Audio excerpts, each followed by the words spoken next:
Congressman Dan Fernandez is going to interpolate since you're not. So we now recognize Congressman Busita for your interpolation.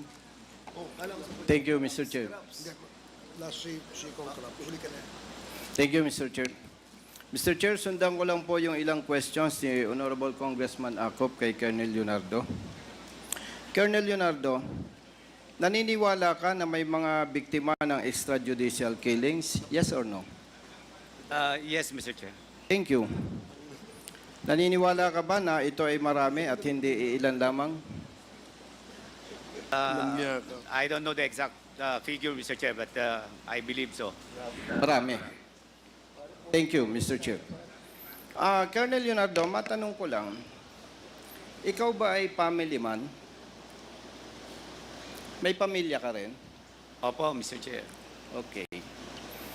Naniniwala ka ba na mahalaga ang tatay sa pamilya? Opo, Mr. Chair. Yes. Naniniwala ka rin ba na sa ordinaryong pamilya, pag namatay ang tatay, parang nasira na rin ang buhay at kinabukasan ng mga anak? Tama po yun, Mr. Chair. Yes. Naniniwala ka ba na sa ordinaryong pamilya, especially itong majority sa biktima ng extrajudicial killings, sa ating bansa, yung mga professionals, usually ang anak isa, dalawa. Pero yung mga maliliit na manggagawa, ang anak, 6, 7, 8. Tama ba? Tama po, Mr. Okay. Chair.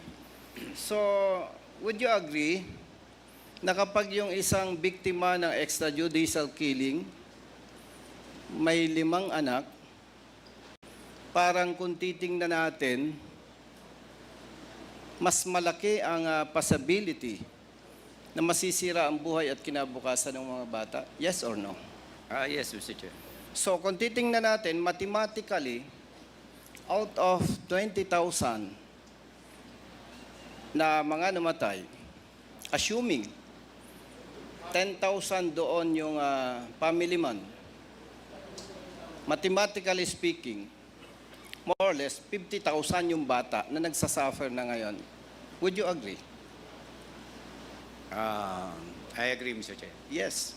So, meaning, kung titingnan natin yung long-term effect nitong pinag-uusapan natin extrajudicial killings, sa pananaw ng iba, tama ang ginawa nila. Pero kung susuriin natin mabuti, mas dadami pa yung pwedeng maging kriminal.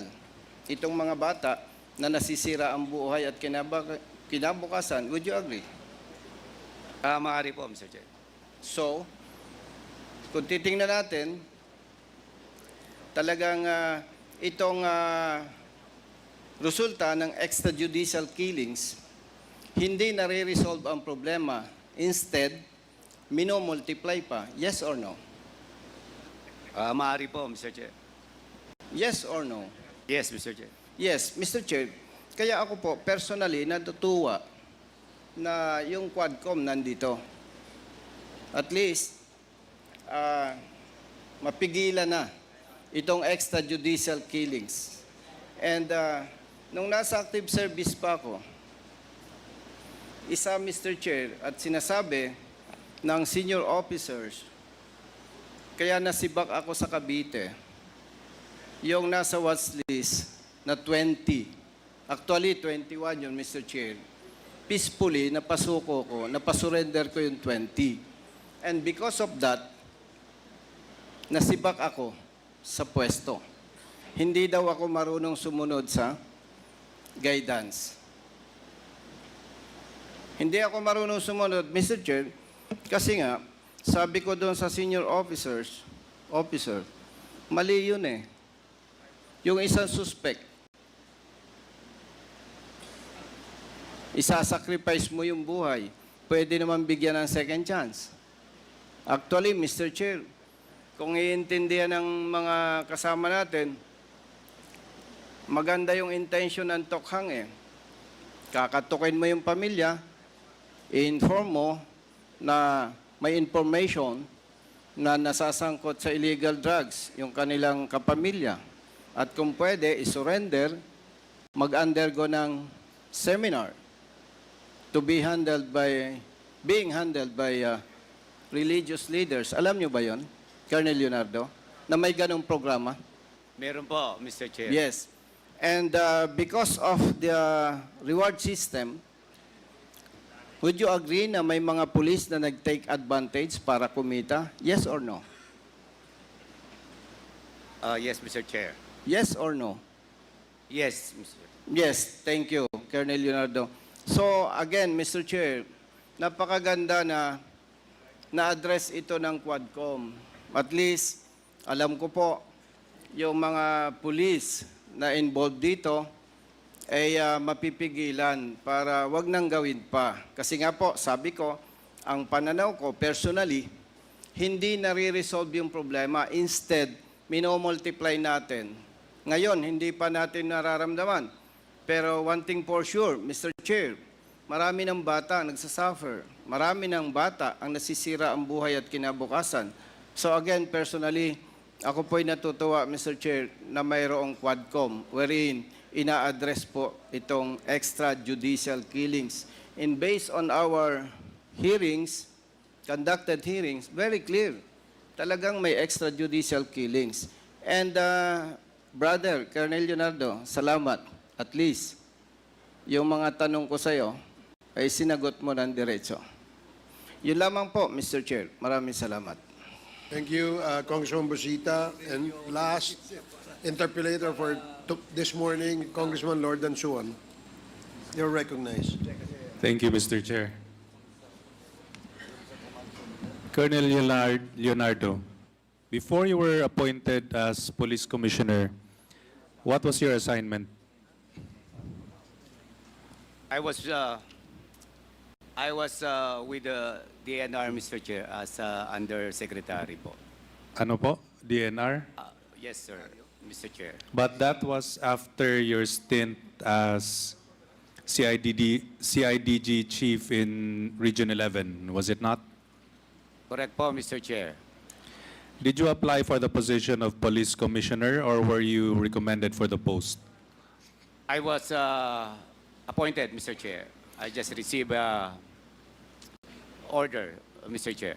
Would you consider a commissioner of the NAPOLCOM a high position, Colonel Leonardo? Based on salary grade, Mr. Chair, it's higher, Mr. Chair. Okay. Are you a lawyer, Colonel Leonardo? Hindi po, Mr. Chair. Do you have a master's degree or a PhD? Yes, Mr. Chair. A PhD? Yes po, Mr. Chair. Okay. So you had that before you were appointed as police commissioner. Yes, yes, Mr. You were already a PhD before you were appointed as police commissioner. Yes, Mr. Chair. When were you appointed as commissioner? February 2022, Mr. Chair. February 2022. And who appointed you as commissioner? The former President, Rodrigo Roa Duterte, Mr. Chair. So you must have done something special to be appointed as police commissioner and before that as undersecretary of Environment and Natural Resources. Is that right? I have done many operations when I was with DNR, Mr. Chair. I led the anti-illegal logging task force. When you were an undersecretary? Undersecretary, Mr. Chair. And then you were appointed as commissioner of the NAPOLCOM afterwards. I was appointed as Commissioner NAPOLCOM Vice then General Serapio, Mr. Chair. Nag-end po yung kanyang term, Mr. Chair.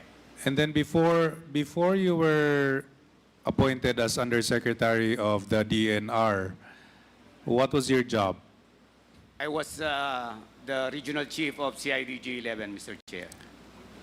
So you were appointed to all these very high positions simply because you were regional chief of the CIDG Region 11? You expect us to believe that you were appointed as undersecretary and then commissioner of the NAPOLCOM by just being the regional head of CIDG Region 11. Is that so? May I be clarified with a question, Mr. Chair? Do you mean to say that you were appointed to these very high positions, Colonel Leonardo, simply because you were the head of the CIDG Region 11?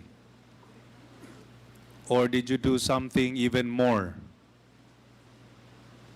Was there something was there something special about you that among all the police officers, all the regional heads, you were the one who were appointed to two very high positions? I believe, Mr. Chair, it's just usual for police officers to be appointed as USEC and other position similar to USEC, Mr. Chair. Okay, but those who were appointed are they colonels or are they usually generals? There are a lot of colonels and there are also generals, Mr. Chair, who were appointed in different positions as USEC, ASEC, and other positions, even director, Mr. Chair.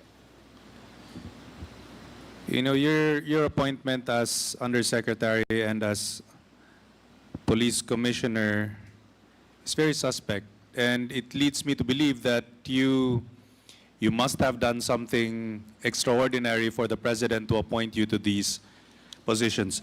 A few more questions, Mr. Chair, just a couple more. Kilala niyo po ba ang mga Parohinogs in Osamis? Do you know them? Kilala ko lang po, Mr. Chair. Do you know Mayor Espinosa also? Mayor Espinosa. Yes, alam ko po, Mr. Chair. And have you also heard of those 3 Chinese drug lords who were murdered? Yes, Mr. Chair. Ito mga binanggit ko, considered po sila na mataas na tier na mga targets, right? Na may malaking bonus pag sila ay na-operate successfully. Is that correct? Would you agree with me? Na I just Yung heard, mga binanggit ko, I just mga- heard that there were monetary given to them, given, Mr. Chair, as manifested during the previous hearing, Mr. Chair. So kaya po hindi nakakapagtaka na itong mga binanggit ko ay napaslang na. Di po ba? Dahil malalaki yung mga bonus nila pag na-operate sila successfully. I cannot confirm, Mr. Chair. I don't have personal knowledge with regards to this. Sige. Bonus. That's all, Mr. Chair. Thank you, Congressman Suwan. And